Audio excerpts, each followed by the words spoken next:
The neon glow of downtown shimmered across the wet streets as 26-year-old Sarah Martinez wrapped up her late shift as a rideshare driver. It was close to midnight, and exhaustion pressed on her after finishing her second job of the day. But every dollar mattered.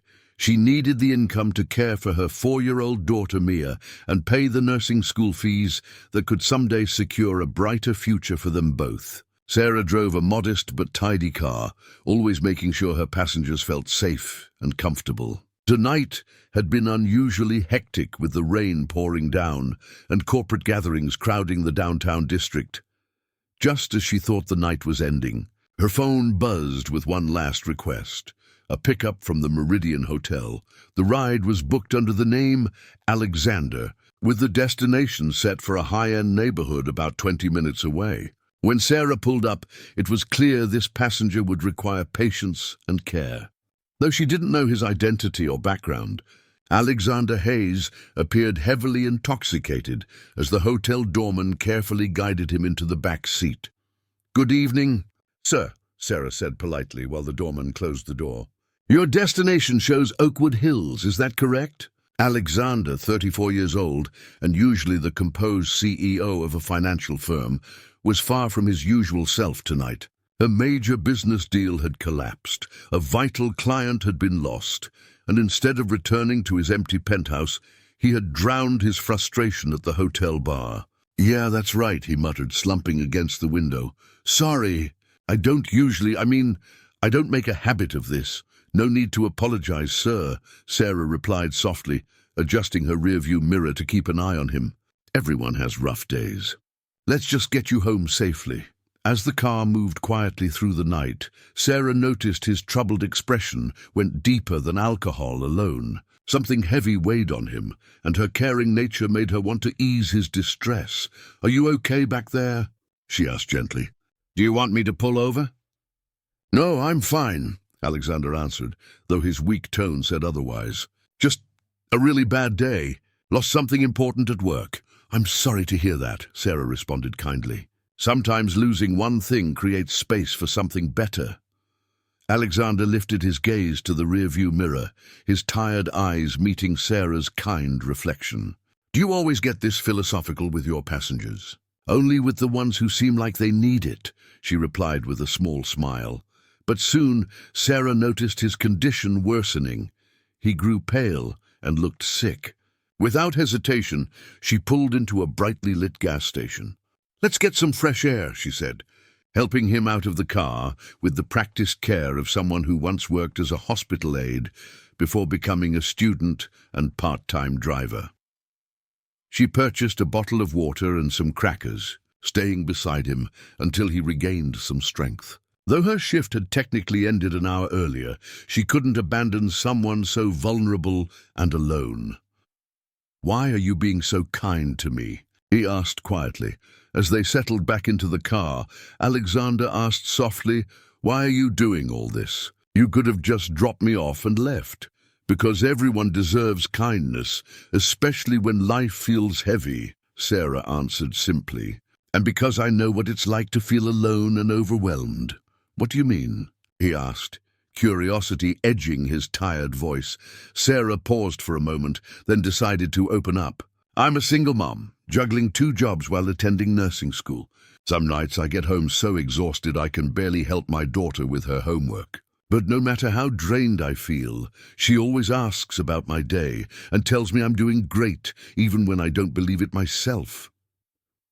Alexander stayed silent for a while, absorbing her words. Here was a woman facing financial and academic struggles, yet she had just spent the evening looking after a stranger without expecting anything back. "How old is your daughter?"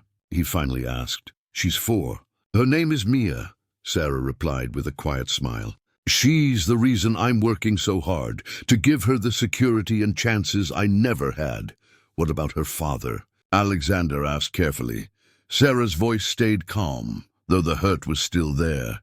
He decided parenthood was too much. He walked away when Mia was only 2 months old.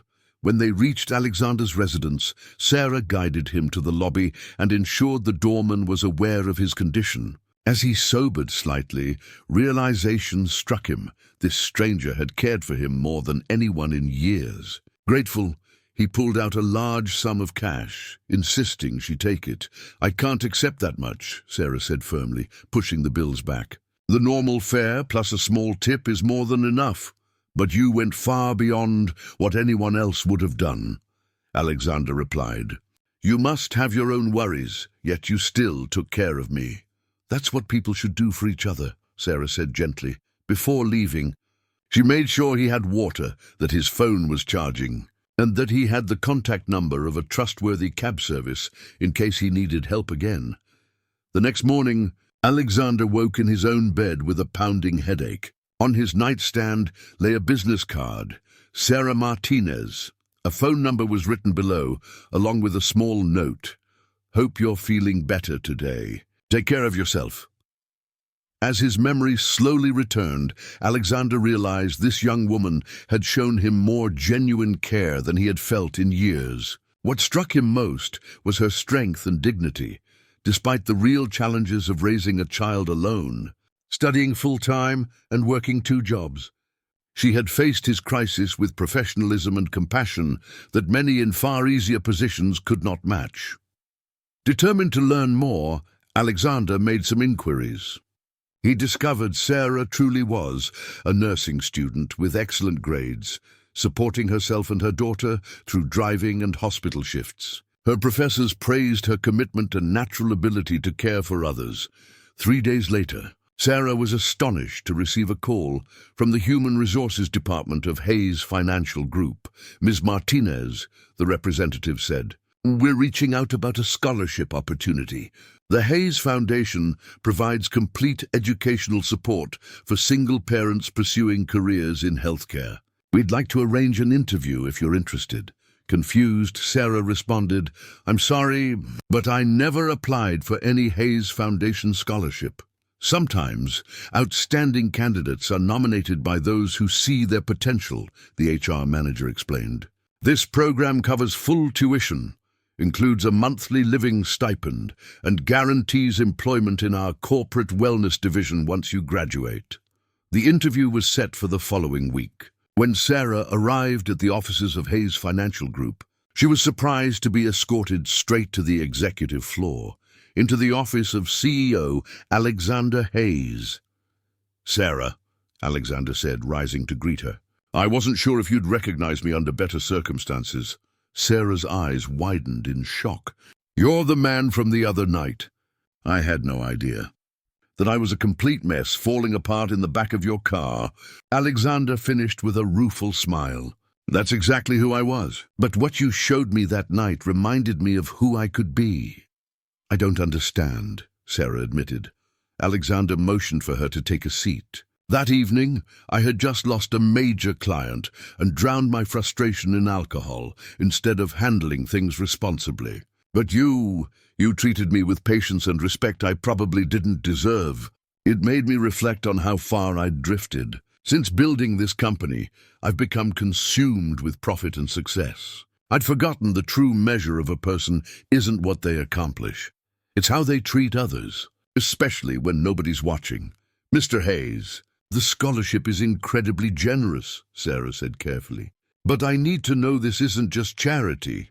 "It's not charity, Sarah. It's an investment," Alexander replied firmly. "Our corporate wellness program needs someone who understands both healthcare and genuine compassion. You showed both that night, along with an integrity no training can ever teach." 6 months later, Sarah was excelling in her accelerated nursing program. She no longer had to work multiple jobs and could finally enjoy evenings with Mia. Alexander had become more than just her employer. He was a mentor and trusted friend, someone who valued her perspective deeply. A mutual respect had grown between them. From Sarah, Alexander learned that real strength wasn't measured in wealth or titles, but in caring for others, even when struggling yourself. From Alexander, Sarah discovered that people who appear to have everything often lack the meaning and connection she had never let go of, even during her hardest times. Mia, now 5 and thriving in an excellent preschool, had warmed easily to Alexander, the way children instinctively do with adults who treat their parents with honesty and kindness. That night, which began with Alexander's poor choice to escape his problems with alcohol, became the starting point of a relationship founded on growth and understanding. Sarah's compassion reminded him of what truly mattered, while his support allowed her to pursue her dreams without losing precious time with her daughter.